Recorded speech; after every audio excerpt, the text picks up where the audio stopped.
వాక్య భాగాల్లో హెబ్రీలకు రాసిన పత్రిక 1వ అధ్యాయం 1-2 వచనాలు చదువుతున్నాను. హెబ్రీలకు రాసిన పత్రిక 1వ అధ్యాయం 1-2 వచనాలు.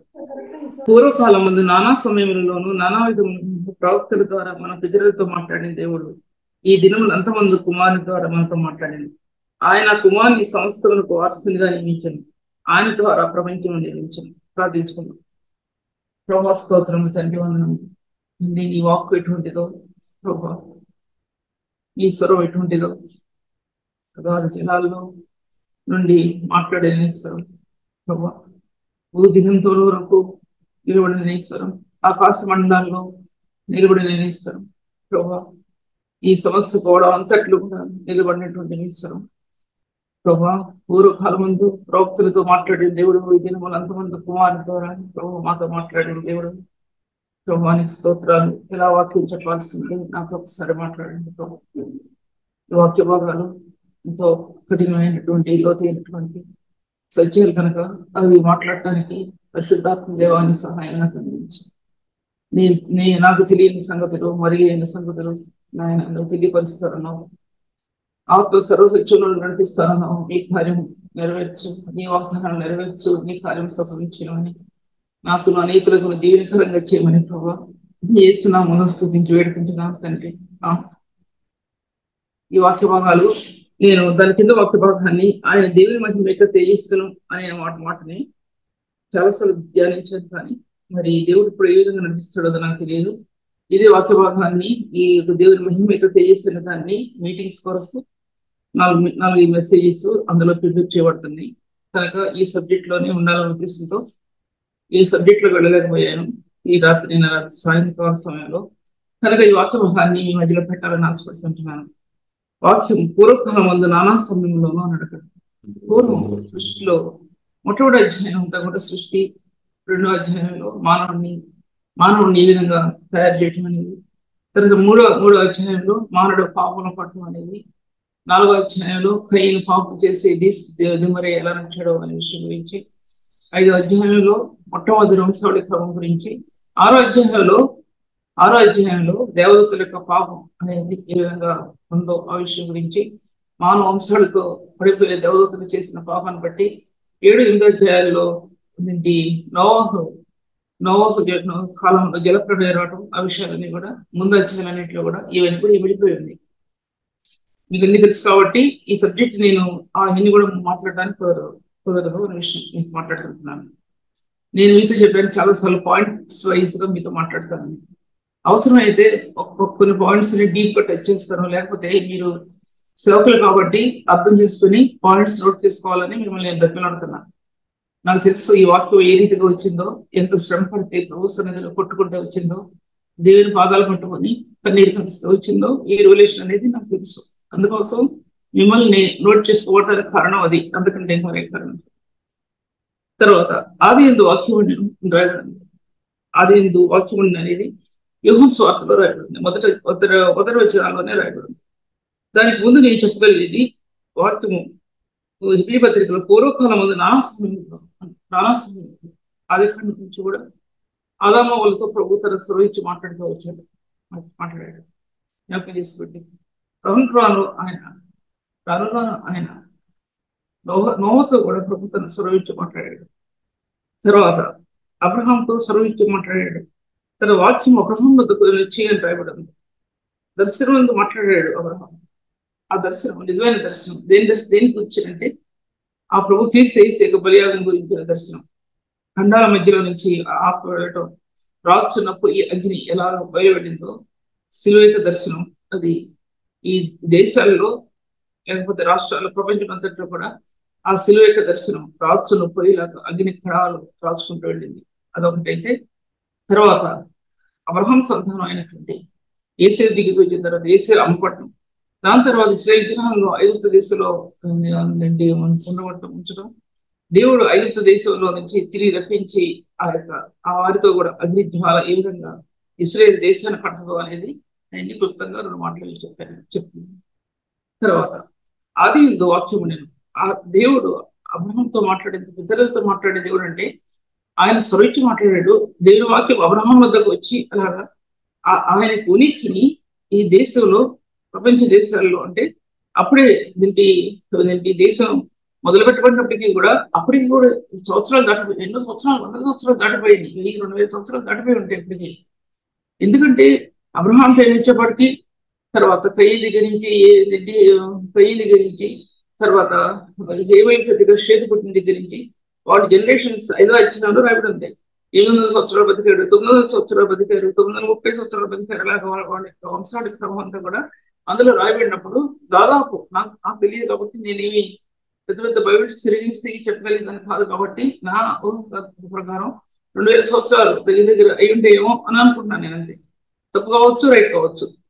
తర్వాత అప్పుడు ఆ నూతన ప్రపంచం అనేది దేవుడు ఎలా ఏర్పాటు చేశాడు అనేది ఎన్నిసార్లు చెప్పినా సరే దాంట్లో కొత్త పాయింట్స్ నాకు వస్తున్నాయి కాబట్టి మాట టచ్ చేయాల్సి వస్తుంది.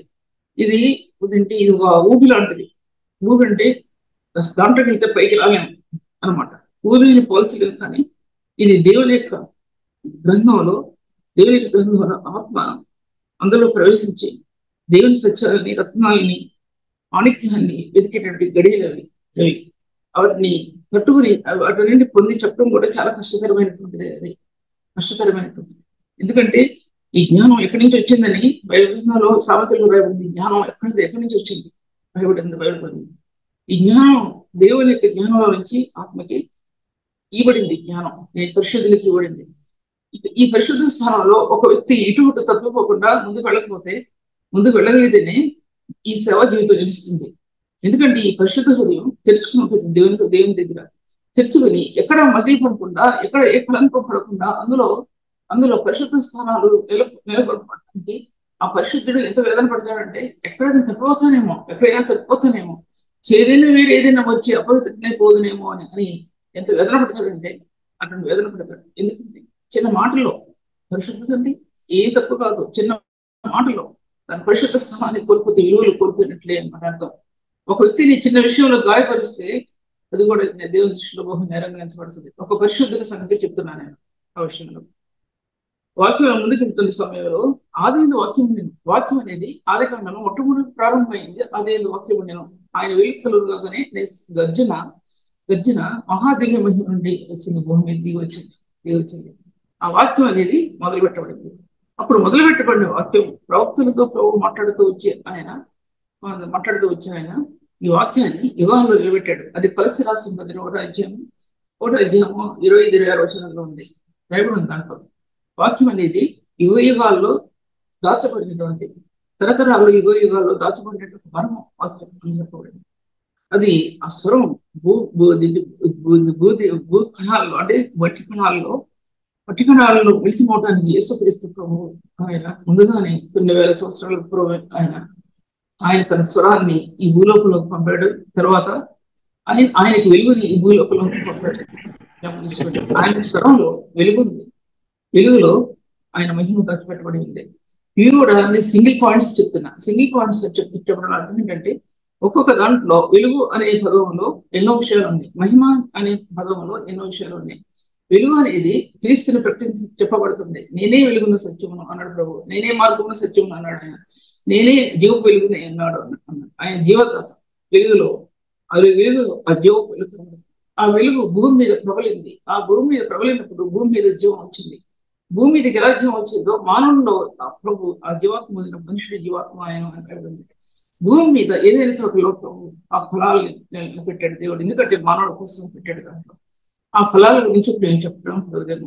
ఎందుకంటే నేను అనుకున్న సబ్జెక్ట్ అది, దాన్ని దేవుడు ఎంతవరకు అనుమతిస్తాడో అంతవరకు మీతో మాట్లాడుతాను అంతే. అంతకు మించి ముందుకు వెళ్ళాను, వెనక్కి వెళ్ళలేదు. నేను ఒకవేళ ముందుకు వెళ్ళిపోయినా వెనక్కి రావాల్సి వస్తుంది.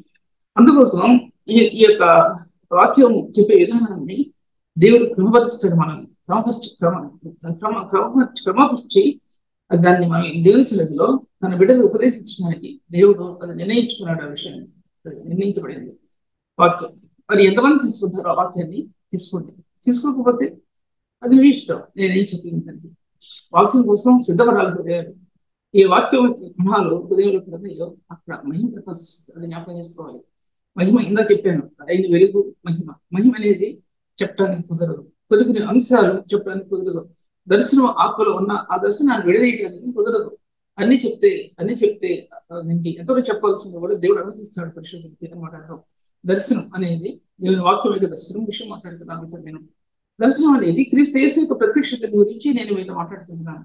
దానికి మించిన దర్శనం లేదనే విషయాన్ని మరలా మీతో మాట్లాడుతున్నాను. ఎన్నో దర్శనాలు వస్తాయి మనకి, అవి కొంత పర్సెంటేజ్ అది, కానీ 100% ఏంటంటే క్రీస్తు యేసు యొక్క ఆత్మిక దర్శనం. అది ఒక వ్యక్తికి, ఒక పరిశుద్ధికి ఇచ్చిన దర్శనం. అది భూత భవిష్యత్ కాలాల్లో నెరవేర్చబడే సత్యాలు అవి ప్రవచనాలు సారం అవనివ్వండి, వాక్యం యొక్క సారం కానివ్వండి, లేకపోతే క్రీస్తు యేసు యొక్క ప్రత్యక్షత కానివ్వండి, క్రీస్తు యేసు యొక్క మహిమ యొక్క ప్రత్యక్షత కానివ్వండి. ఈ దర్శనం ఇమ్మీడియట్ ఆ దర్శనం ఆత్మకు అనుగ్రహించబడాలి పరిస్థితులకి. అది అనుగ్రహించబడితేనే సేవా జీవితం ధన్యమవుతుంది, లేకపోతే సేవా జీవితం ధన్యమవుతుంది ధన్యం కాదు. హృదయంలో మొట్టమొదటిగా క్రీస్తు యేసు యొక్క ప్రేమ హృదయంలో అది ప్రత్యక్షపరచబడాలంటే ఒక హృదయంలో క్రీస్తు యేసు ఐక్యతలో ఆ వ్యక్తి జీవించాలి. మీకు జీవం కలిగిన వాక్యాన్ని ఇలా ప్రకటిస్తున్నప్పుడు ఎంతమంది తీసుకుంటున్నారు, ఎంతమంది వస్తున్నారు, ఎంతమంది వింటున్నారు? నాకు తెలుసు ఈ వాక్యం ఎటువంటిదో. నాకు తెలియకుండా ఈ వాక్యాన్ని మీకు చెప్పడం కుదరదు. నాకు ఈ అనుబంధం క్రీస్తులో లేకుండా ఈ వాక్యం మీకు చెప్పడం నాకు కుదరదు. ఇటువంటి పరిశుద్ధమైన వాక్యాన్ని తృణీకరించి, సమయాన్ని తృణీకరించి ఎంతమంది ఉంటున్నారు? ఎందుకంటే ఈ దినాల్లో కావలసింది కథలు, ఉపమానాలు, లేకపోతే అటువంటి వాటి కోసం హృదయం వెళుతుంది. కానీ జీవం కలిగిన దేవుని వాక్యం యొక్క ప్రత్యక్షత కోసం ఒక హృదయం వెళ్ళటానికి పరిశుద్ధులు అంగీకరించట్లేదండి. చెప్పేది నేను దేవుని ఎదిగిన వారి కాదు, పరిశుద్ధుల్లో అతి పరిశుద్ధులు వాళ్ళ విషయం మాట్లాడుతుంది. పరిశుద్ధుల్లో అతి పరిశుద్ధులు, ఉన్నతమైన స్థానానికి చెందిన పరిశుద్ధులు. ఆ స్థానానికి వస్తే కొద్దిమంది మిగులుతారు. ఉన్నతమైన స్థానాన్ని నిలబడిన పరిశుద్ధులు అంటే కొద్దిమంది నిలబడి, చాలా కొద్దిమంది, తక్కువ పర్సెంటేజ్ ఉంటుంది. వాళ్ళ గురించి నేనేమంటాను, వాళ్ళందరూ పెడుతున్నాను. అదేంటి వాక్యం ఉంది. ఆ వాక్యం అనేది వాక్యం దేవుని ఎత్తున్న వాక్యం దేవుడు ఏమి. ఆ వాక్యం అనేది యోహాను సువార్త 3వ అధ్యాయం 3వ వచనంలో రాయబడింది. వాక్యం దేవుని ఎత్తున్న, ఆ దేవుని ఎత్తున్న వాక్యం ఆ పరలోకం యొక్క మర్మాలలో దాచిపెట్టబడినటువంటి ఆ వాక్యం అక్కడ దేవుని గ్రంథం తెరవబడింది. బైబిల్ గ్రంథం, ప్రకటన గ్రంథంలో ఉంది. ఆ బైబిల్ గ్రంథాన్ని భూమి మీదకి పంపాలి ఆశించాడు దేవుడు. యేసుక్రీస్తు ప్రభు వస్తే భూమి మీదకి బైబిల్ గ్రంథం దిగి వస్తుంది, లేకపోతే రాదు. దాని ముందు చూచాయిగా ఆ వెలుగు తర్వాత ప్రత్యక్షతలో అలాగ భూమి మీదకి తీసుకురాబడ్డాయి. ఒక భూప్రపంచాన్ని, శూన్యమైన ప్రపంచాన్ని అది వెలుగులో తీసుకురావాలి. అది దానికి కదలింపు కలగాలి. ఆ చీకటి చర్యలు విడిపోవాలంటే దేవుడు ఏం చేశాడో మనకు తెలుసు. అలాగే మన అంతరంగంలో ఈ చీకటి చర్యలో భూమి కంటే అతి డార్క్నెస్ అంటే అంత శూన్యమైనటువంటి చీకటి చర్యల మధ్య, చీకటి చర్యలో మన హృదయాలు కప్పబడి ఉన్నాయి. మానవుని పాప హృదయంలో కప్పబడి ఉన్నాయి. ఆ సిన్ అనేది మానవ హృదయాన్ని నుంచి వెళ్ళిపోకుండా మానవ హృదయాన్ని కప్పేస్తుంది. ఏ చిన్న తప్పుదం చేసినా సరే పరిశుద్ధులను కూడా కప్పేస్తుంది. ఎందుకంటే దానికి అంత పవర్ ఉంది. ఆ పాపానికి, పాపం యొక్క బలం ఏంటంటే ధర్మశాస్త్రమే అన్నది. దాంట్లో ధర్మశాస్త్ర మూలం ఏంటంటే ఆ ముళ్ళు, పాపం యొక్క బలం ధర్మశాస్త్రంలో. అది ముళ్ళు హృదయంలో. ఒక పరిశుద్ధునికి కూడా, నేను పాపాత్మ గురించి చెప్తున్నా, పరిశుద్ధుల గురించి చెప్తున్నా. ఆ ముళ్ళు తీసేపట్టుంది. ఆ ముళ్ళు పుచ్చుకుంటానే ఉంది. వాడు పుచ్చుకుంటుంది, పరిశుద్ధులు పుచ్చుతున్నారు. ఎందుకంటే సేవ యొక్క ప్రతిఫలం, సేవ యొక్క ప్రత్యక్షతలో క్రీస్తు యేసు యొక్క మహిమ యొక్క ప్రత్యక్షత మనకు లభించట్లా. ఎందుకు లభించట్లేదంటే ఈ వ్యక్తి రక్తంలో ఉంచబడిన వ్యక్తి కాదు. ఈ వ్యక్తి రక్తంలో ఉంచబడితే మహిమలో, కృపలో నింపబడతాడు. కృపలో నింపబడిన వ్యక్తి కృప మహిమలో నింపుతుంది. మహిమ యొక్క ప్రత్యక్షత తీసుకురాబడుతుంది. రక్తంలో లేనటువంటి వ్యక్తి, రక్తంలో ఉంచబడినటువంటి వ్యక్తి కృపలోనికి ఎలా తీసుకురాబడతాడు? కృప ఏ విధంగా మహిమనిస్తుంది? ఈ మూడి కనెక్టివిటీ ఏంటంటే మధ్యలో కృప ఉంది, ముందు భాగంలో దేవుని క్రీస్తు యేసు రక్తం ఉంది, తర్వాత మహిమ దాంట్లో. మహిమ అంటే ఏదో అనుకోవాలంటే మెరిసేవి తడతల్లాడేవి కావు మహిమలు అంటే. మెరిసేవి తడతల్లాడేవి చూపించుకునేవి కావు మహిమ అంటే. ఆ ప్రత్యక్షత, ఆ మహిమ యొక్క ప్రత్యక్షత నీకు దేవునికి ఉన్న సంబంధం చాలా అతీతమైన సంబంధం. కొన్నిసార్లు ఆకులతలు ఆ సంబంధంలో ఒక వ్యక్తి తన ప్రపంచాన్ని, తన కుటుంబాన్ని దేవుని సన్నిధిలో మర్చిపోయి తన్నీరు ఏకదాటిగా అటువంటి విషయాలు నేను మీ ముందు మాట్లాడకూడదు. కానీ ఒక మాట మాట్లాడాను. తర్వాత వాక్యం అనేది యుగాలను దాచిపెట్టబడి మరణంగా వచ్చిన ఆదికాండంలో ప్రారంభమై ఇప్పటి వరకు కూడా దాచిపెట్టబడి ఉంది దేవుని వాక్యం. భూమి అదొక శక్తివంతమైనటువంటి మార్గం.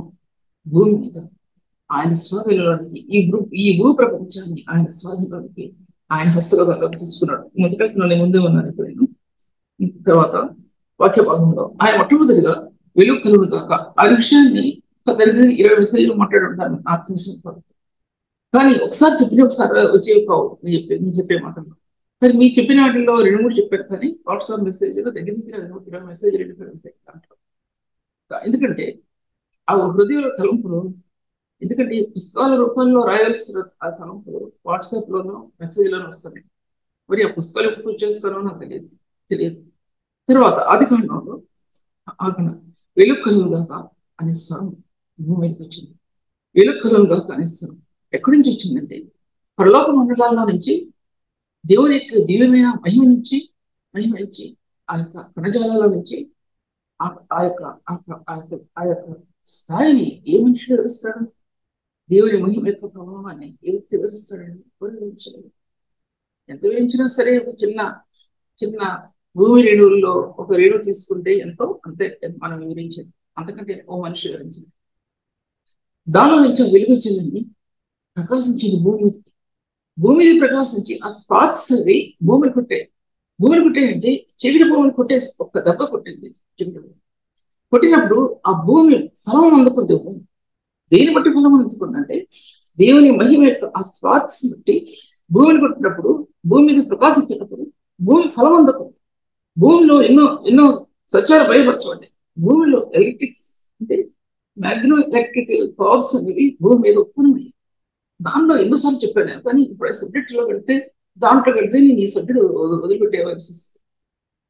ఇటు ప్రపంచంలో ఆ లెన్స్ ఆ వెలుగులో ఉన్నటువంటి అక్కడ జనాలు విడిపత్రికలు రాయబడింది. దేవుడు ఆయన నిర్మించింది ఎటువంటిదంటే మనకు తెలియనటువంటి వాటిని గురించి, అదృశ్యమైనవన్నీ కూడా అదృశ్యమైన వాటి చేత ఈ భూమి నిర్మాణం అయింది. అదృశ్యమైన వాటి చేత ఈ భూమి నిర్మాణం అయింది అంటే అర్థం ఏంటంటే అదృశ్యమైన కణజాలాలు ఆ వెలుగులో నుంచి భూమి దిగి వచ్చాయి అనమాట అర్థం.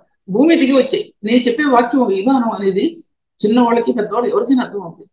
చదువుకునే వాళ్ళకి, చదువు లేని వాళ్ళకి కూడా అర్థం అవుతుంది. నా లాంగ్వేజ్ కూడా అలాగే ఉంది, బైబిల్ లాంగ్వేజ్ అని చెప్పేది. కనుక ఎవరు అర్థం కాలేదు అనే ప్రశ్న కూడా రావద్దు. మీ లాంగ్వేజ్ చాలా హై లాంగ్వేజ్ అని అనేవాళ్ళు ఉన్నారు. కానీ నేను మాట్లాడేది బైబిల్ లాంగ్వేజ్ మాట్లాడుతున్నా. పొయిటిక్ లాంగ్వేజ్ మీద మాట్లాడుతున్నాను. అది కూడా ఒకసారి అర్థం చేసుకున్నాను. ఈ వాక్య భాగాల్లో అంత చీకటి అయినటువంటి కోణం, దాని వైశాల్యత ఎంతో చెప్పు ఏమో అంటాడు ప్రభు చెబుతూ. దాని వైశాల్యత ఎంతో నీకు తెలుసా ఒకసారి చెప్పు అంటే దాని వైశాల్యత ఏంటి?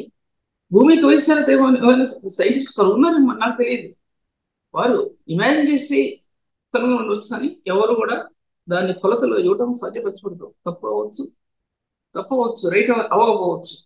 ఎందుకంటే దాని వైశాల్యత వైశాల్యత అటువంటి వైశాల్యం కలిగినటువంటి ఈ భూ ప్రపంచంలో ఎన్నో దేశాలు ఉత్పన్నమయ్యాయి, ఎన్నో రాజ్యాలు ఉత్పన్నమయ్యాయి.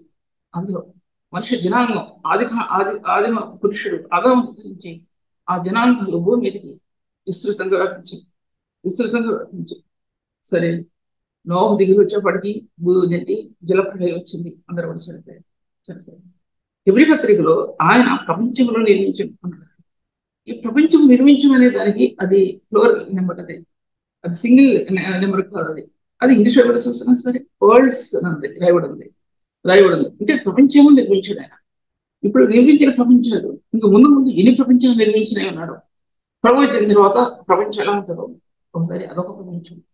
ప్రభు తన జనాంగం తీసుకుని వెళ్ళిపోయిన తర్వాత ఏ విధంగా ప్రపంచం ఉంటుందో, మళ్ళీ రెండో తెగలో వచ్చినప్పుడు ఆయన శివకుంట మీద రాజ్యం వెళ్ళినప్పుడు అప్పుడు ప్రపంచం ఎలా ఉంటుందో, మిలీనియం అంటే దాంట్లో ఆ ప్రపంచం ఎలా ఉంటుందనంటే ఇలా ప్రపంచాన్ని ప్రభు ఈ మానవ జనాంగాల్లో ఈ ప్రపంచాన్ని కట్టాడండి ఆయన. ఇప్పటికీ మొట్టమొదటి కాకుండా రెండోసారి ప్రపంచం కట్టబడిన తర్వాత ఆది నోహ తర్వాత మళ్ళా ఆ యొక్క క్రియేషన్ అంతా కూడా కూర్చోబడింది. ప్రపంచాన్ని నిర్మించాడు.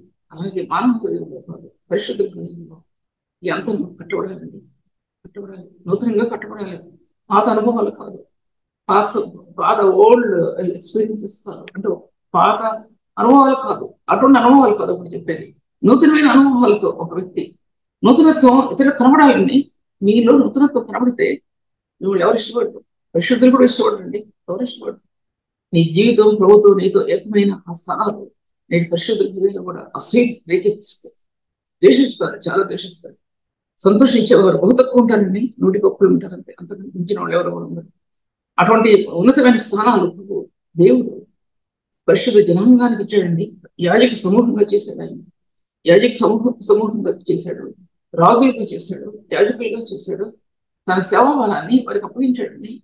ఎంత అప్పగించాడంటే మనం మోయగలిగినంత అప్పగించాడు. మోయలేని అప్పగించలేదు దేవుడు. ఒక స్త్రీకి ఎంత అప్పగించాడో, ఎంతో మంది పురుషులకు లేనటువంటిది, ఎంతో మంది బ్రదర్స్ లేనటువంటిది సిస్టర్స్కి అప్పగించాడేమో, అదే చెప్పగలరు. ఎంతో మంది బ్రదర్స్ బరువైనటువంటి సేవని మోసుకునే వాళ్ళు కోపలు ఉన్నారు. ఎక్కడంటే ఆ ప్రేమ కావాలండి, ఆ ప్రేమ కావాలి. అది నిబంధన చేయబడిన ప్రేమ, క్రీస్తు రక్తంలో నిబంధన చేయబడిన ప్రేమ నీ గుండెలను మెలగాలండి. అది గుండెలో లేకపోతే ఆ ప్రేమ గురించి ఏం ప్రకటిస్తారండి? ఏం ప్రకటిస్తారు? చెప్తుంటే ఏం ప్రేమను ప్రకటిస్తారండి అంటారు కొంతమంది. ఆ ప్రేమ గురించి ఎవరు ప్రకటిస్తారండి? పరిశుద్ధుడు ఉన్నాడు, ఆయన సిలువ పడ్డాడు, దేవాల దేవుడు పరలోకంలో దిగొచ్చాడండి ఈ లోకంలోకి అని మనం చెప్తామా? నీకోసం ప్రాణం పెట్టాడు ఆయన. ఆ ప్రభుని నమ్ముతాము నువ్వు అని చెప్తున్నావా? మరేం చెప్తున్నావు? ఏం చెప్తున్నావు? మనం ఉపదేశాలు ఏం చెప్తున్నావు అండి? మనం ఉపదేశాలు దేని గురించి చెప్తున్నాం? అది ఒకసారి ఆలోచించుకోండి. తర్వాత ఆ యొక్క వెలుగు, ఆ స్పార్క్స్ లోకాన్ని తాగే, భూమిని తాగే అని చెప్పారు కదండి. దాని తర్వాత ఎన్నో ఖనిజాలండి భూమి మీద. ఆ యొక్క వెలుగులో ఖనిజాలు ప్రపంచమంతా, అప్పటికి దేశాలు రాలేదు. దాంట్లో నేను గ్రహించుకున్నవి, నేను చదివినవి magnum electrical powers, strong nuclear, weak nuclear, ఈ ఫోర్సెస్ ఆ యొక్క వెలుగులో ప్రపంచంలో ప్రతి స్థలాన్ని వ్యాపింపజేసింది, భూగోళాన్ని వ్యాపింపజేసి, స్పేస్ని ఆక్రమించి, ఇంకా నక్షత్ర ఆ మండలాన్ని ఆక్రమించి, భూమిలో నుంచి పైకి వెళ్ళే కొద్ది ఈ మ్యాగ్నెటిక్ పవర్ అనేది పైకి వెళ్ళే కొద్ది దాని పవర్ అత్యధికమవుతూ వచ్చింది. పుస్తకాలు చదివే విషయం, అత్యధికమవుతూ వచ్చింది. కిందన్న ఆకర్షణ శక్తి కాదు భూమి ఆకర్షణ, కిందన్న కరెంట్స్ కాదు భూమి ఉన్నాయి. నదీ జలాల్లో ఉన్నటువంటి కరెంట్స్ అవి ఎటువంటివి అంటే నీళ్ళల్లో ఆయన వేదన పడినప్పుడు ఉన్నటువంటి ఆ స్థానాలు ఈ భూమికి, ప్రపంచానికి మార్గాలు ధరిస్తూ వచ్చిందండి, మార్గాలు ధరిస్తూ వచ్చింది.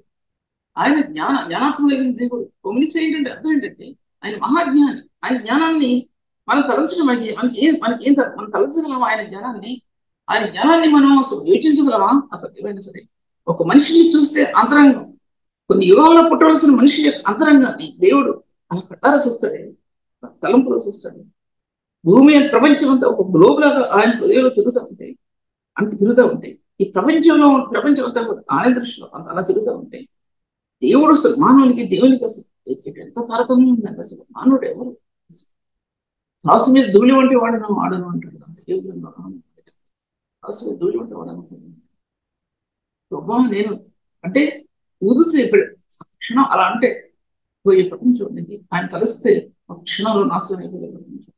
ఆయన ఓర్పుని, కనిగ్రహాన్ని అసలు మనం జ్ఞాపకం చేసుకోవాల్సిన విషయాన్ని నేను ఏమైతే ఉంటాను. తర్వాత ఇవన్నీ కూడా భూమిలో కట్టబడ్డాయండి, ఫోర్సెస్ అన్ని కూడా. అప్పుడు భూమికి ఆకర్షణ శక్తి పెరిగిపోయింది. అప్పటి వరకు నీళ్ళలో ఉన్న భూమి, నీళ్ళలో ఉన్న కరెంట్స్ ప్రొడ్యూస్ అయినప్పుడు ఈ భూమి నిమ్మడంగా చాలా పైకి రావడం ప్రారంభించింది. భూమిలో నీళ్లు నెమ్మదిగా ఆరిపోవడం ప్రారంభించింది.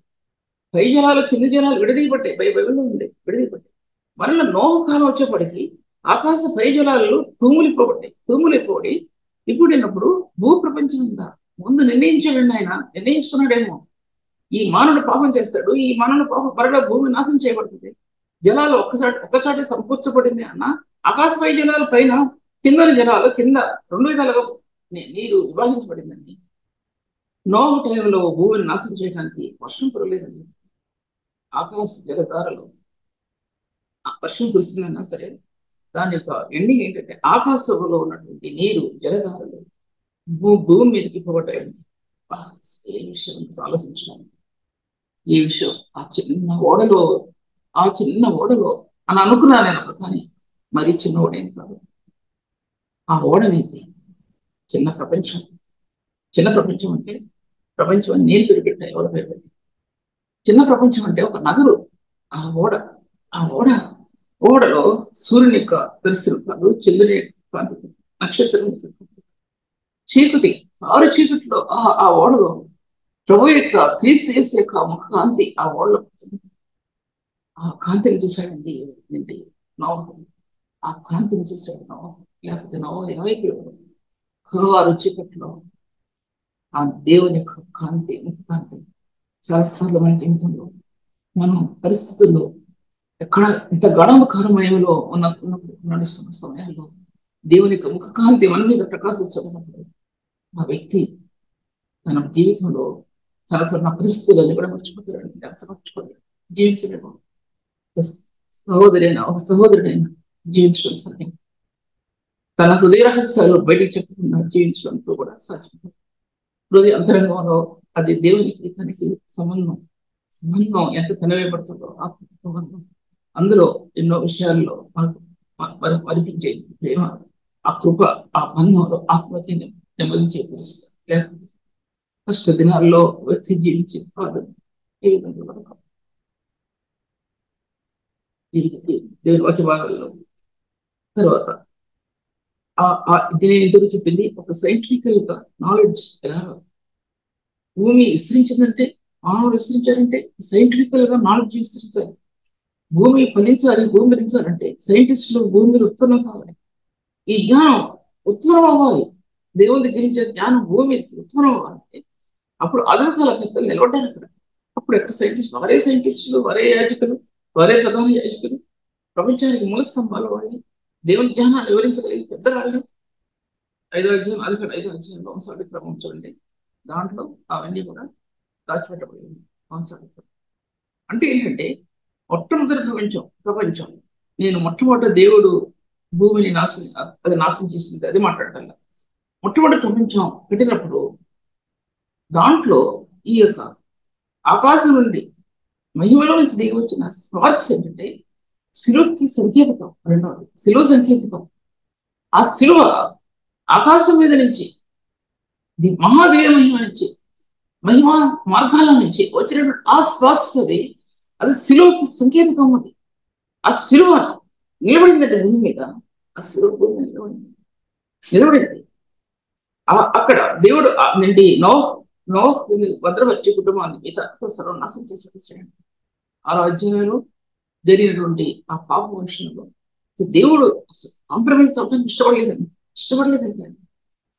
అనుకున్నాడు ఇక లాభం లేదు, ఈ మనుషుల్లో ఈ పాపాన్ని భరించలేదు, అంతే. కానీ కింద చూస్తే నెఫీలను వారు ఇంకా ఉన్నారు. నిఫీలను అనబడిన 6వ అధ్యాయంలో కింద బ్రాకెట్ లో నిఫీలను అనబడిన వారు ఇంతనూ ఉన్నారు అంటాడు. ఆ మాట చదివి దానికి నేను వివరణ ఇప్పుడు నేను ఇవ్వడం కుదరదు. ప్రభు నాకు అనుగ్రహించినట్టు వివరణ ఎక్కడ చదివిన వివరణ కాదు, ఎక్కడ పుస్తకాలు రిఫర్ చేసినట్టే కావు. నాకున్న జ్ఞానం అంతా కూడా దేవునితో సంబంధంతోనే రావాలి. అంతేకాని అవి చదివి నేను ఆ జ్ఞానం సంపాదించుకోవడానికి అన్ని గంటల వ్యవధి నేను నాకు వల్ల కాదు, ఒక హౌస్ వల్ల. కానీ దేవుని పనిలోనికి నా ఆత్మ ముందుగా వెళ్ళటం కోసం ఆయన పెంచాలనుకునేదాన్ని. ఆ జ్ఞానం ఎటువంటి జ్ఞానం అంటే ఈ లోక జ్ఞానాన్ని, ఈ లోకంలో ఉన్నటువంటి అపవిత్రతని, ఈ లోకంలో చుట్టుకుంటున్నటువంటి నిన్ను పాడు చేసేటటువంటి క్రియలు, నిన్ను పాడు చేసే ఆలోచన, నేను పాడు చేసే తలంపులు, వీటన్నిటిలో నీ హృదయం మీ పరిశుద్ధతలు అనింజులుగా అన్నాడు. పరిశుద్ధతలు అనింజులుగా, నిందలేని వారిగా, మానవ దృష్టిలో నిందలేని వారిగా ఉండొచ్చు, కానీ దేవుని దృష్టిలో నిందలేని వారిగా సహజపరచబడి తీసుకెళ్ళి కొలిమిలో వేసి పడేస్తాడు. సహజంగా కాలిపోతూ అరుస్తున్నా సరే దాంట్లో బయటికి తీయడండి. యోహోని తీసుకెళ్ళి పద్మాస్తి మహాకులు వేసి పెట్టేస్తాడు. మాట్లాడడానికి పెదవులు లేవు, తలంచడానికి ఆలోచన లేదు, కాలిపోతున్నాడు. ఆ యొక్క చుట్టూ ఉన్నటువంటి కొండలు, చుట్టూ ఉన్నటువంటి అగ్నిపర్వతాలు, నీరు లేక, నోట్లో దాహం అవడానికి నీరు, నోట్లో తాగడానికి లేక కాలిపోతున్నాడండి. ఒక్కటే అతనిలో ఏంటంటే ఆయన యొక్క మహిమ యొక్క ప్రభావం అతన్ని కమ్ముకున్నాడు. ఆ మహిమ యొక్క ప్రభావం కమ్ముకున్నప్పుడు, ప్రజ్ఞాంతం రాసినప్పుడు రాబోయే చరిత్ర, రాబోయే ఒక బైబిల్ గ్రంథం రాబోయే ప్రపంచం యొక్క చరిత్ర, రాబోయే క్రీస్తు యేసు యొక్క మార్గాలు, పరిశుద్ధులే ఆ ప్రభు యొక్క మార్గాలు అన్ని అంటూ రాసి ఆ ప్రకటన గ్రంథంలో పూర్తి చేయబడింది. ప్రవచనాత్మకమైన అది ప్రవచనాలు అంటే అది ప్రవచనాత్మకమైన ఆత్మ అంటే అదేంటి? అది మనుషుల గురించి ప్రవచించేవాడు, మనుషుల యొక్క జీవితం గురించి ప్రవచించేవాడు కాదు ఆత్మ. ప్రవచనాత్మక మనుషుడు నువ్వు ఇది కొనుక్కుంటావు, నువ్వు ఇది కొనుక్కుంటావు, అది కాదండి ప్రవచనం. ప్రవచనం ఆత్మ. రహస్య ప్రేమలో క్రీస్తు యేసు యొక్క రహస్య ప్రేమలోని ఆత్మ అంతర్యం. క్రీస్తు శక్తిని, మహిమను, ప్రభావాన్ని గురించి తెలియజేది ప్రవచనాత్మ. ఆ ప్రవచనాత్మ నేటి సంఘం ప్రబలాలంటే, నేటి సంఘం ఆశ్రయించబడాలంటే ఆ ప్రవచనాత్మ నీకు నిలబడగండి, లేకపోతే సాధ్యపరచబడగల విషయాన్ని నేను మీతో మాట. అందుకోసం ఆ చీకటి కణజాలాన్ని, ఆ భూమిని ఈ యొక్క స్పార్క్స్ ఇవి, ఆ పవర్స్ ఏంటంటే అది చెప్పడం నాకు రావట్లేదు. చెప్పడం నాకు రావట్లేదు. ఇప్పుడు 3 మాటలే చెప్తాను, 2 మాటలే చెప్తాను. అది ఎక్కడి నుంచి వచ్చిందో, సింహాసనం నుంచి వచ్చిందో, అక్కడ ఆయన సింహాసనం ఎలా ఉందో, ఆయన సింహాసనం ఉన్న పరిస్థితి చంద్రలోకం కాదు, సూర్యలోకం కాదు, నక్షత్ర లోకాల లోకమే. నేను చదివిన పుస్తకాలు రాయడం ఉందండి నక్షత్ర లోకాల గురించి. అది కూడా నేను చదవలేక ఒక చిన్న పారాగ్రాఫ్ చదవగలి పెట్టాను అవసరమైనప్పుడు చదవడానికి. నక్షత్ర లోకం ఎలా ఉంటుంది, ఎన్ని గ్యాలక్సీతో కట్టబడింది అది చెప్తే మీకు ఈ వాక్యం వెనక్కిపోతుంది. అంటే నేను ఒక మాట చెప్పడానికి చెప్తున్నాను. దేవునికి మహిమ ప్రభావంలో స్పార్క్స్ నుంచి వచ్చినటువంటి ఆ కాంతి, నక్షత్ర లోకాలు, సూర్యచంద్రుడి లోకం, భూప్రపంచం ఇలా కడితే ఆనందలో ఉందండి. ఆయన లోకం, ఆయన యొక్క మహిమ యొక్క ప్రభావం ఎలా ఉంది ఇమాజిన్ చేసుకోండి. అది నేను వివరించేది. ఇమాజిన్ చేసుకోండి. ఒక నక్షత్రం గురించి ఒక మానవుడు 20 జనరేషన్స్ గడిచిపోయినా సరే తెలుసుకుంది. ఒక నక్షత్రంలో ఒక చిన్న తుర కూడా తెలుసుకోలేదండి, తెలుసుకోలేదు. అలాంటప్పుడు పరలోక మహిమ యొక్క తేజస్సు సౌందర్యం ఎలా ఉందండి, ఎలా ఉంది. నేను ముందుకెళ్తున్నది మీరు చెప్పడం ముందుకు వెళ్ళాను.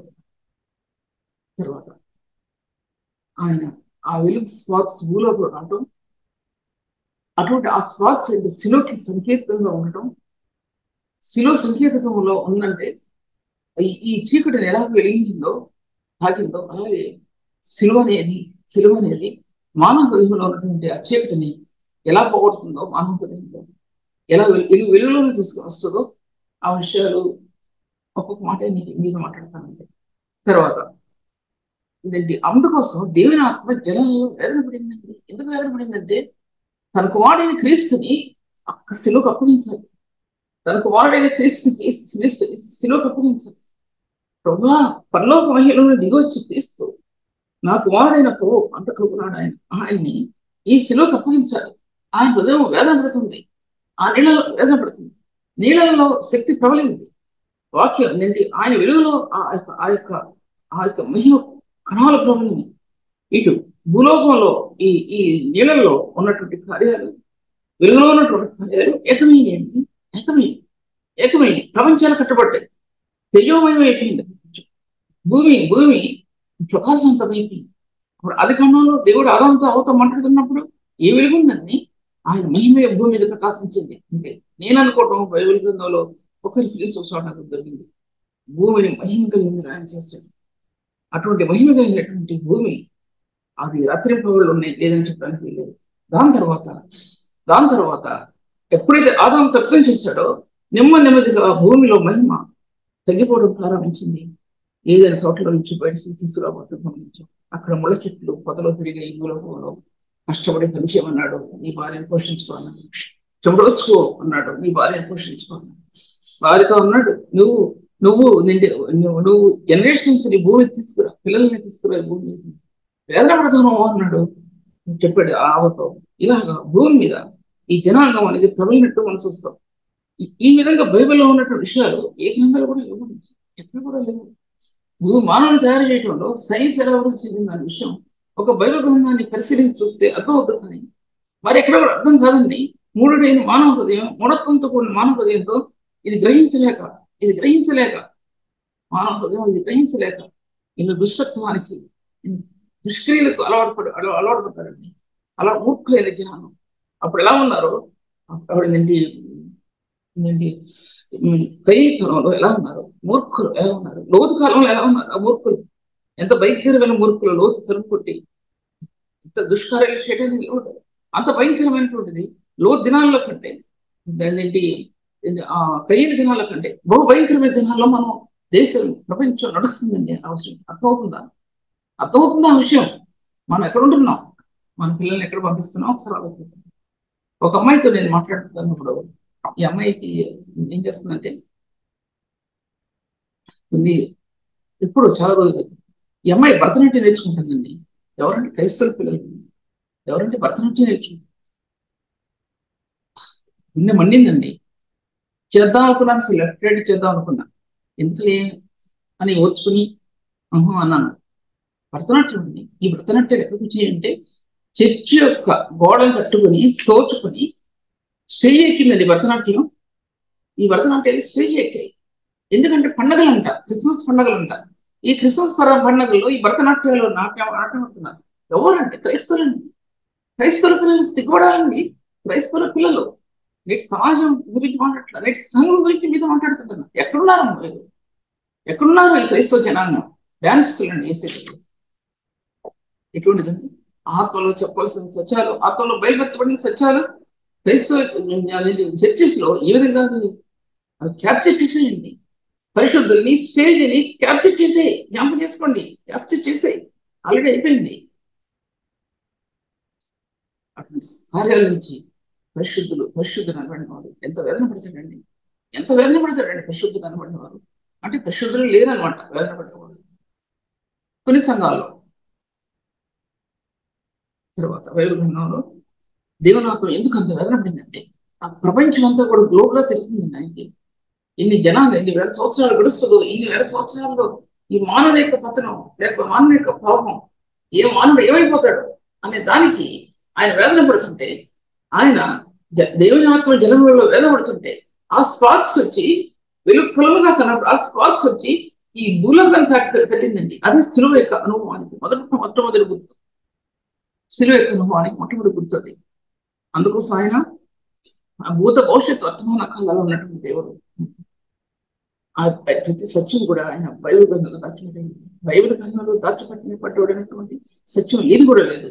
ఈ బైబిల్ గ్రంథం ఈ యుగాల్లో నిలబడి దాని యొక్క వేళ్ళు ముందు తెరబోయే సంగతులు ఆ వేళ్ళు పాకి గతించినటువంటి స్థానాల్లో ఆ వేళ్ళు పాకి తర్వాత పరలోక మండలాల నుంచి దానిలో నుంచి ప్రకాశించేది బైబిల్ మధ్య భాగం మనకి సంఘానికి అవి శిలువ యొక్క దర్శనంతో వెడల్పు ఒకటి, ఈ రెండు రెక్కలు ఒకటి, పరలోకం పై చూపిస్తుంది, కింద భూలోకం సింహం చూపిస్తుంది.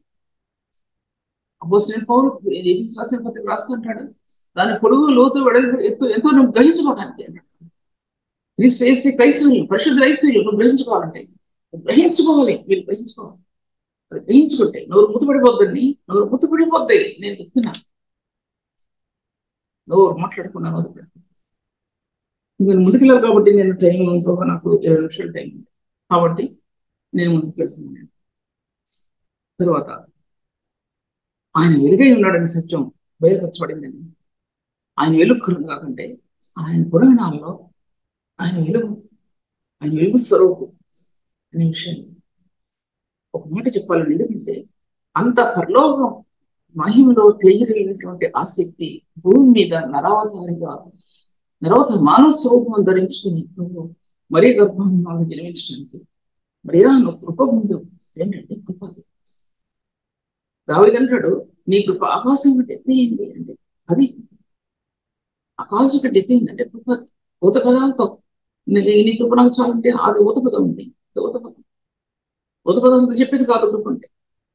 గుండెల్లో దాచబడిన కృప ఒక మాటతో నా దేవుని కృప అండి అంటే సహజం వచ్చింది. ఆ గుండెల నిండా ప్రేమ, ఆయన కరుణ ఆశ్చర్యత నీ గుండెలో ఉంటే నీ కన్నీటి దారులే ఆ కృపకి మూలమై నిలబడతాయి. మాట్లాడలేని హృదయం, 10 మంది మధ్యలో మాట్లాడలేని హృదయం ఆ కృపను వచ్చి చెప్తున్నారంట. ఆ విషయం అది పేతురు రాసిన 1 అధ్యాయంలో ఆ కృపను వచ్చి ప్రవర్తించిన ప్రవక్తలు చూద్దామండి. అంటది రాదు నాకు. పేతురు రాసిన ఒకటో పత్రిక 10వ అధ్యాయంలో 10వ వచనం, మీ కలుగు ఆ కృపను గురించి ప్రవచించిన ప్రవక్తలు ఈ ఆ రక్షణ గురించి పరిశీలించు తమ యందున్న క్రీస్తు విషయమైన శ్రమల గురించి వాటి తర్వాత కలుగు మహిమల గురించి ముందుగా సాక్ష్యం ఇచ్చినప్పుడు ఆ ఆత్మ ఏ కాలంలో ఎట్టి కాలంలో సూచించవచ్చును దానికి విచారించి పరిశోధించేది. అర్థమైంది కదా? ఆ కృపను గురించి ప్రవచించిన ప్రవక్త ఆ రక్షణ గురించి పరిశీలించవచ్చు. కృపను గురించి ప్రవచించే ఆ రక్షణ దేవుని ఆలయంగా చేసుకున్న మన హృదయం రక్షణ రేఖ మహిమలో ప్రకాశించిన రక్షణ రేఖ మానవ స్వరూపుగా క్రీస్తులో ప్రకాశించిన ఆ మార్గాలు శిలువ బలియాగంలో ప్రకాశించిన రక్షణ రేఖ. ఆది కాండంలో ఆ స్పాట్స్ శిలువ యొక్క పులిమి చూపిస్తాం. శిలువ యొక్క పులిమిలో పరిశుద్ధుడు పులిమి వేయబడుతుంది. అగ్నిహోత్రం చూపిస్తుంది. అగ్నిహోత్రం ఆ బలియాగం మానవ రూపుగా ధరించిన క్రీస్తు యొక్క బలియాగం అగ్నిహోత్రం. అది నీ గుండెల్లో ఒక రక్షణ రేఖ ఏంటండి? అదండి రక్షణ రేఖ. నీ పాపం నిమిత్తము ఆ ప్రభువు చనిపోయాడని పరిశుద్ధుడు నీ హృదయంలో ఆ రక్షణ రేఖ ప్రకాశింపజేస్తాడు. అది ఆయన మరణంలో సమాన అనుభవం, ఆయన పునరుత్థానంలో సమాన అనుభవం, రక్తంలో ముంచబడిన అనుభవం, అది బాప్తిస్మలో అది సాక్ష్యం. అదే కదా బాప్తిస్మ ఏం చేయలేదు. రక్తంలో ముంచబడిన అనుభవం, క్రీస్తు యేసు రక్తంలో నీ ఆత్మ ముంచబడిన అనుభవం, బాప్తిస్మ అనుభవం అనేది అది సాక్ష్యం. అది సాక్ష్యం. అది ఆ బాప్తిస్మ నీకు రక్షణ కలిగజేయదు. తప్పు డాక్టర్లు ఉన్నవాళ్ళు ఎన్నో సంఘాలు ఉన్నాయి. ఏమి లేకుండా నువ్వు బాప్తిసం తీసుకుంటావండి, ప్రభువుని అంగీకరించానండి, బాప్తిసం తీసుకుంటానండి. సరే, అప్పుడు ఒక సంవత్సరం ఆ వ్యక్తి ఎక్కడ ఉంటాడంటే స్టేజ్ మీద ఉంటారండి. ఆ వ్యక్తి స్టేజ్ మీద ఉంటారు. తర్వాత వేరే సంఘాలకి బోధించడానికి వెళ్తారు. ఆ బోధించడానికి వెళ్తే ఆ సంఘం అంటే నేను స్వయంగా విన్నాయి అంటే ఈయన పంపకుండా మాకు ఏం చేస్తారండి వాళ్ళు? ఏమంటారు? ఇంకా ఈ వ్యక్తిని పంపొద్దు మా దగ్గరికి అంటే కొంతమంది అంటారు క్రమేపీ వస్తాడండి పైకి. క్రమేపీ వచ్చే దేంట్లో వస్తాడండి?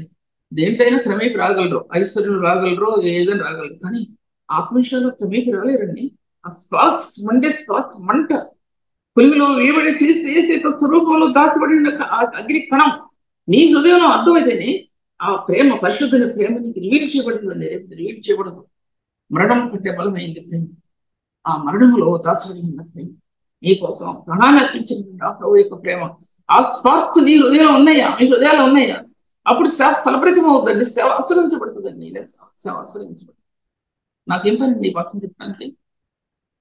అందరూ చెప్తుంటే ఈ వాక్యం చెప్పడానికి నాకేం పని? దేని వాక్య భాగాల్లో చూసినట్లయితే కనుక ఆ వెలుగు గురించి ఇంకా చెప్పాలన్నా కానీ అందుకే నేను ఆ విషయంలో చెప్పడం కుదరదు. తర్వాత ఎంత ముందుకు వెళ్ళాలన్నా వెళ్ళాలనిపిస్తుంది. తర్వాత ఆయన ఆ వెలుగులో జీవం దాచిపెట్టుకుంది. నేను జీవపు వెలుగు, ఆ వెలుగులో జీవం దాచిపెట్టుకుంది. భూమిలో ఎక్కడ చూసినా జీవం దాచిపెట్టబడింది. వెలుగులో దాచిపెట్టబడింది. అంటే ఆ వెలుగు సూర్యులోనికి వెళ్ళిపోయింది, చంద్రులోనికి వెళ్ళిపోయింది, నక్షత్రాల్లోకి వెళ్ళిపోయింది. భూమి మీద జీవక్రియ అనేది భూమి మీద ఉత్పన్నం అవడం ఆరంభించింది. భూమిలో జీవం ప్రారంభించింది, మట్టిలో జీవం ప్రారంభించింది, సముద్ర జలాలలో జీవం ప్రారంభించింది. జీవం కానీ మానవుడు జీవం పసిస్తాడు. ఆయన జీవవాయువు దేడండి, జీవం పసిస్తాడు. మానవుడు పుట్టింది ఆ జీవం. మానవుడు ఆ జీవానికి మూలం ఏంటంటే జీవ ప్రక్రియ ఏంటంటే యేసుక్రీస్తు ఆ క్రియ నేటి పరిశుద్ధంలో జీవ ప్రక్రియ. అది జీవాన్ని జీవదాత అయిన ప్రభుని బయలుపరచడం ప్రారంభించింది. అంతరంగంలో ఆ జీవం ఆత్మ అది రక్షణాంతలో ప్రకాశించే మార్గం. అది కనుక లేకపోతే ఒక వ్యక్తి పరిశుద్ధుడు అనబడిన వ్యక్తి అని చెప్పి పరిశుద్ధుడు అని పేరు పెట్టుకున్న వ్యక్తి, పరిశుద్ధుడిని పిలువడిన వ్యక్తి కాదు. పేరు పెట్టుకున్న వ్యక్తులు దేవుని పరిచయం చేయడానికి సాధించడం చాలా అతీతమైన పరిచర్య. ఇది అతీతమైన పరిచర్య. అబ్బా మేము కాదంటే మీరు కాదని నేను అనలేను. నేను ఎలా అంటాను? దేవుడు అన్నారు, అంతేగా నేను అనలేను. కానీ ఆ క్వాలిటీస్ కనబడాలి. ఆ క్వాలిటీస్ కనబడాలి. ఒక ఆ క్వాలిటీస్ ఇప్పుడు చెప్పడానికి కూడా ఎవరికి చేతన ఉండటం లేదు. చెప్పడానికి కూడా ఎవరికి చేతన ఉండటం లేదండి. వాక్యం ఆ విధంగా లోతుల్లోనికి వాక్యం అంటం లేదు. ఎందుకు వెళ్ళటం లేదండి? నీ హృదయంలో ఆ బైబిల్ గ్రంథం వేరుడు పరలోక మహిమలోనికి క్రీస్తే సంఘం యొక్క ప్రాణం పెట్టిన ప్రభు యొక్క ఆ దేవునికి ఆ యొక్క గ్రంథంలోనికి మీ ఆత్మ పెనవేయబట్టలేదండి. పెనవేయబడితే 7 దినాల సంఘాలు ఈ విధంగా ఉండేవి కావు.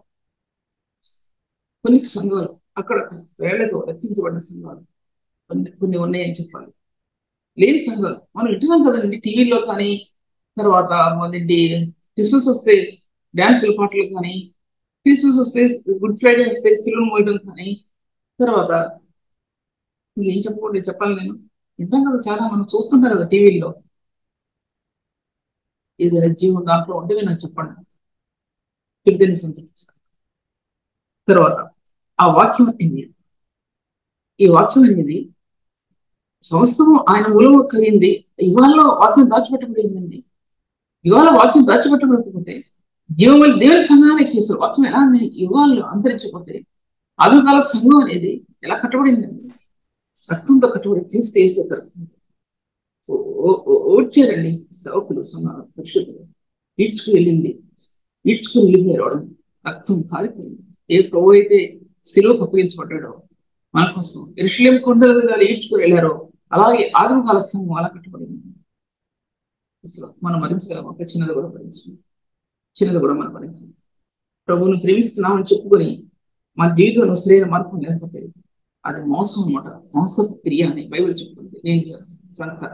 నేను దేవుని ప్రేమించున్నానని చెప్పి తన సహోదరుని ద్వేషించిన అతను అబద్ధం ఆడుతూ సత్యముని జరిగించడం అట్టి వారిలో దేవుని ప్రేమ లేదు. అట్టి వాడు నరహంతకుడు అని చెప్పిందండి బైబిల్. నేను చెప్పినప్పుడు మొదటి చూడండి, ఏ నరహంతకుని ఎందుకు నిత్య జీవం ఉండదని చెప్పాడు.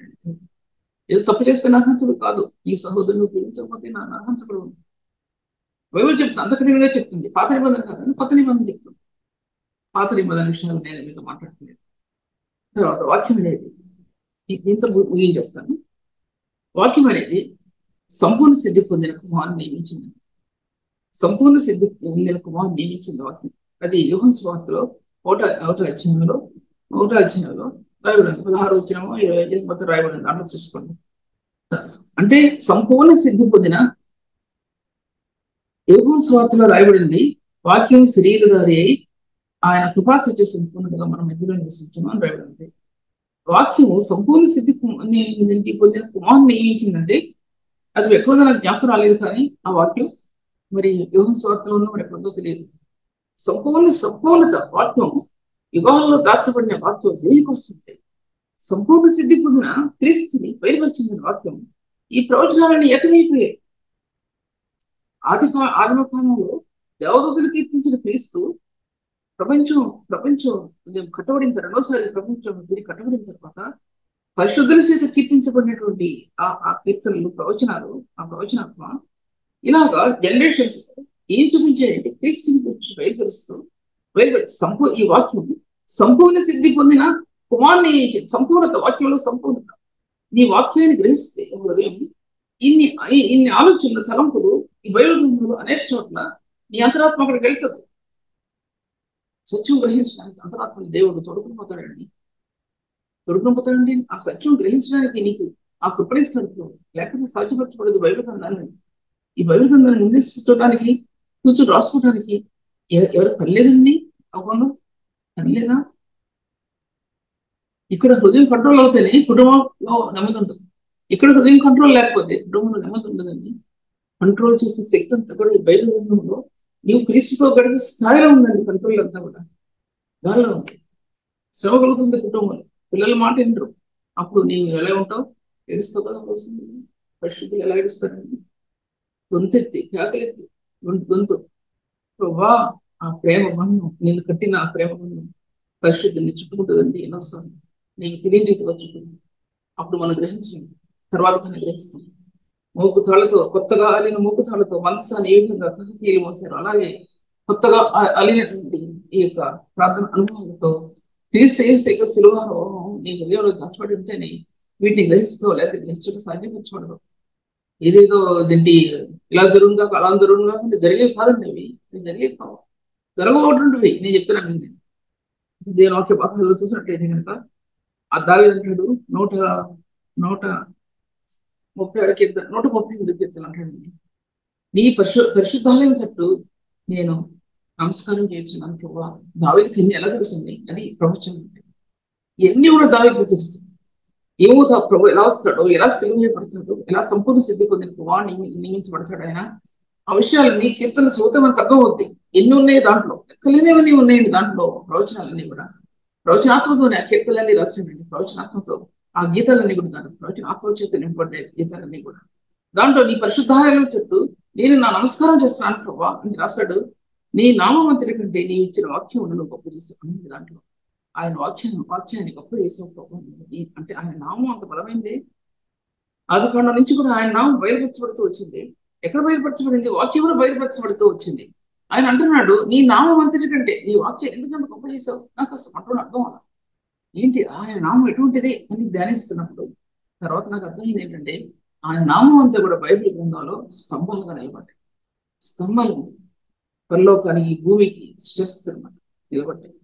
ఆయన మహిమ యొక్క కాంతితో, మహిమ యొక్క తేజస్సుతో ఎన్ని వర్డ్స్ యూజ్ చేయండి దాంట్లో.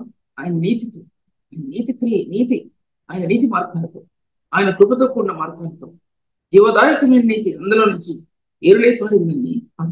ఆ స్తంభం నుంచి కృప యొక్క మహదేశం ఆ యొక్క స్తంభంలో నుంచి భూమి మీదకి పరిశుద్ధ సంఘాన్ని కట్టబడింది. ఎందుకండి ఎఫెసీ పత్రిక 3వ అధ్యాయంలో నానా విధమైన జ్ఞానం యొక్క స్తంభం నేటి సంఘాన్ని కట్టబడిందండి. జ్ఞానం యొక్క దారిలో, జ్ఞానం యొక్క ధరనిధులు సంఘాన్ని తెచ్చేయండి. ఇలాగా 7-8 వరకు వచ్చే నాకు వచ్చేవారం మాట్లాడతాను, ఎందుకంటే చెప్పలేని టైంలో. ఇటువంటివి నేటి పరిశుద్ధులు గ్రహించడానికి, నేటి సంఘం గ్రహించడానికి ఆ దారిలో సంఘంలో ఎదులే పదాలండి. ఈ నోటి మాటల్లో నీ గుండెలో నుంచి ఆ దారులు పారాలి. సంఘంలో ఆ దారులు ప్రవహించకపోతే సంఘం అట్రాక్ట్ చేయబడదండి.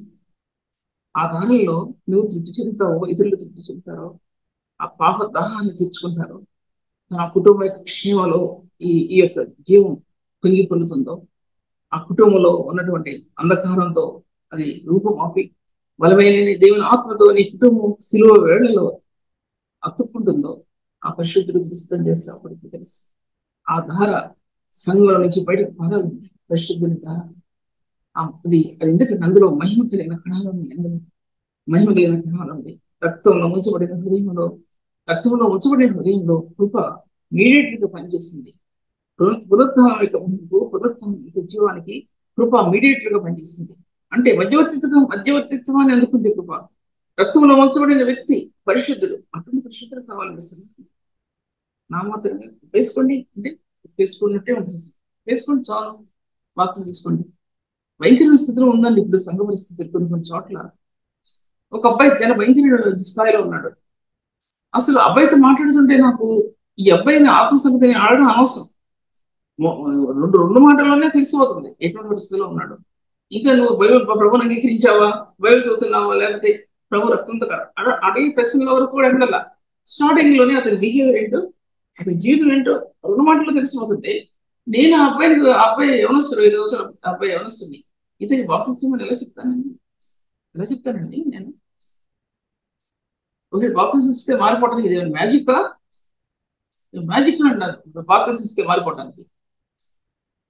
రక్తంలో ముంచబడిన అనుభవం నీ ఆత్మలో మహిమారేఖలు ప్రకాశిస్తాయి. మనం మహిమారేఖలు ప్రకాశిస్తాయి. అది బాప్తిస్మం అనుభవంలో సాక్ష్యం అది ఇవ్వబడుతుంది. మనలో నువ్వు ఐక్యమవుతావు, పునరుత్థానంలో ఐక్యమవుతావు. నీకు తెలియదా? ఈ రోమిల సంగతికి 6వ అధ్యాయంలో రాయబడింది. మరణంలో ఏకమైనప్పుడు క్రీస్తు మరణం, ఆయన పునరుత్థానం అందరూ ఏకమవుతామని నీకు తెలియదా? తెలియదా? జాగ్రత్త పడవలసిన అవసరం ఉంది విషయం. అందుకోసం నీ పరిశుద్ధాలయం కట్ట నేను నా చేతులు ఎత్తున్నాను ప్రభావ, నమస్కారం ఇస్తాను. ఎందుకంటే నీ పరిశుద్ధాలయం కట్టబడతాడు ప్రభావ, నీ పరిశుద్ధాలయం కట్టబడతాడు. సొలొమోను తన కుమారుడు తన పరిశుద్ధాలయాన్ని కడతాడు, దేవుని పరిశుద్ధాలయాన్ని. ఆ స్థలాన్ని కూడా దేవుడు దావీదుకు ముందే చూపించాడు. ఆయన అబ్రహాము చూపించాడు ఆ స్థలాన్ని. అక్కడ మందిరం కట్టబడుతుంది. అది నీ చేత కాదు, నీ కుమారుడు చేత కట్టబడుతుంది, సొలొమోను చేత కట్టబడుతుంది. అక్కడ నువ్వు దహన బలి అర్పించు అంటాడండి. దహన బలి అర్పించు. మోరేకుండా లేదు. అబ్రహాము తన కుమారుడిని దీన్ని అర్పించేటువంటి ఆస్తిని అక్కడ అది అది నేటి పరిశుద్ధ సంఘం ఏంటి పాత నిబంధనలో ఆ మందిరం కట్టబడటానికి అది మూలమైపోయిందండి. అది మూలమైపోయింది. ప్రవచనాలు ప్రవచించిన దావీదు ఆ మందిరాన్ని కట్టడానికి ప్రయత్నించినా సరే నువ్వు కట్టడానికి వీల్లేదు. ఎందుకంటే నువ్వు ఎంతో రక్తాన్ని వెలిగించావు కాబట్టి. ఎంతో రక్తాన్ని వెలిగించావంటే అర్థం ఏంటంటే ఎంతో మంది అమాయకుల ప్రాణాలు కూడా విడిపోయినాయి దాంట్లో. శత్రువుల ప్రాణాలు విడిపోయి అమాయకుల ప్రాణాలు కూడా విడిపోయినాయండి దాంట్లో. అందుకోసం హతమార్చడంలో దావి నిర్దోషత్వం మనకు కనబడదంటే తప్పదే కాదు. దోషం కనబడుతుంది అక్కడ హతమార్చడం. ఎంతో మంది నిర్దోష వ్యక్తుల ప్రాణాలు అర్పితమయ్యాయి. నువ్వు ఆ మందిరాన్ని పెట్టడానికి వేయలేదు. ఎందుకంటే నీలో ఆ పాపం ఉంది. పాపం ఉందంటే ఎంతో మంది నిర్దోషులు హతమార్చబడ్డారు. నీ రాజరికంలో హతమార్చాడు. నీ గర్భంలో పుట్టబోయి నీ కుమారుడు సొలొమోను మాత్రమే మందిరకుంటారు అని అలా అని సొలొమోను గురించి నేనేమి అందులో ఎక్కించట్లేదు. అందులో ఎక్కించడం ఏంటంటే అంత ఉన్నతమైన స్థానంలో చెందాడు సొలొమోను. కానీ పాపం యొక్క కార్యాల్లో తను వెనక్కి తీసుకెళ్ళకపోయాడండి. పాపం యొక్క ఆయన జ్ఞానం వచనాలు వినడానికి పురుష దేశ స్త్రీ భూమి చుట్టూ వచ్చిందని దేవుని గ్రంథం చెప్తా ఉంది. ప్రభు చెప్పాడు అది భూమి చుట్టూ వచ్చింది. అటువంటి జ్ఞానంతో నింపడినటువంటి సొలొమోను ఎన్ని గురించి రాశాడండి, ఎన్ని గురించి రాశాడు. ఇస్సోపు ముక్కు గురించి రాశాడండి. చిన్న దాంట్లో నుంచి ఉన్నతమైన దేవుని దర్శనంలోనికి దేవుని ఆత్మ అతనిలో నుంచి బయటికి వెళ్ళింది అని చెప్పాలి. అటువంటి సొలొమోను దేవుడు ఏర్పాటు చేస్తున్న సొలొమోను, దేవుడు రాదండి దావీదు చెప్పినటువంటి ఆ సొలొమోను, దేవుని మందిరం కట్టిన ఆ సొలొమోను తెలుసుకోవాలి మనకందరూ కూడా. దేవుని జ్ఞానం కోసం ప్రతినడికి ఉన్నటువంటి ఆ రహస్యం, దేవుని మందిరం ప్రతిష్ఠించ కోసం వేదన పడుతుంటే ఆ ఆకాశం నుండి మహిమ దిగి వచ్చి మందిరం నింపడినటువంటి ఆ రహస్యం. అటువంటి రాజు తప్పిదం చేసినప్పుడు, పాపంలో వెళ్ళినప్పుడు, దేవుని శత్రువులతో స్నేహం చేసినప్పుడు, ఐగుప్తు దేశానికి వెళ్ళినప్పుడు, లెబనోన్ వెళ్ళినప్పుడు, ఆ రాజకుమార్తెని భార్యలుగా తెచ్చుకుంటున్నప్పుడు, తర్వాత ఎదోమయ్యేటువంటి రాజు యొక్క కుమార్తెను తెచ్చుకున్నప్పుడు రాణి ఎటువంటి పాపం చేశాడండి. శత్రు దేశాల యొక్క దేవుడు వెళ్ళొద్దనే స్థలానికి వెళ్ళి ఆ దేశం యొక్క రాజు యొక్క కూతురుని తెచ్చుకుని వాకు మాట్లాడండి. తను చేసిన పని ఇంత భయంకరమైన చేశాడు. రాజమందిరం అంతా కూడా రాజమందిరం అంతా సొగసు పోయింది. ఎందుకు రాజమందిరంలో సొగసు పోయింది? ఎందుకంటే ఇతను చేసిన పాపం వల్ల రాజమందిరం యొక్క సొగసు, దానిలో ఉన్నటువంటి ఆనందం, దానిలో ఉన్నటువంటి మహిమ పరుగెత్తి పడిపోయిందండి. డిసపేర్ అయిపోయింది. నేను ముందుకు వెళ్ళాను కాబట్టి ట్రైన్ అయిపోయింది. ఏం చేస్తున్నాను ప్రభు ఈ వాక్యాన్ని దిగించాను. ప్రభు అనేక స్తోత్రం. ప్రభు పరిశుద్ధ సన్నిధిలో ఇచ్చిన నీ వాతావరణం కూర్చోలేకపోయిందంటే నీ మహిమలో ప్రకాశించిన సత్యాలు ప్రభు అది నీ మహిమకి అంకితం. ఎంతమంది తృణీకరించిన సరే అది నీ కృపకు అంకితం ప్రభు, అది నీ మహిమకు అంకితం. నీకు అంకితం చేస్తున్నాను తండ్రి. ఎందుకంటే నీ రక్షణ కార్యంలో ప్రకాశించిన దీవెన సత్యాలు, నేటి పరిశుద్ధులకు ఇచ్చిన సత్యాలు ప్రభావ నీ బిడ్డలందరినీ ఆశ్రయించి మీకు అంత పొందమని ప్రభావ నన్ను నా బిడ్డలను కూడా జ్ఞాపకం చేసుకొని ప్రార్థన నీకు యేసు నామములో స్తుతించి వేడుకుంటున్నాను.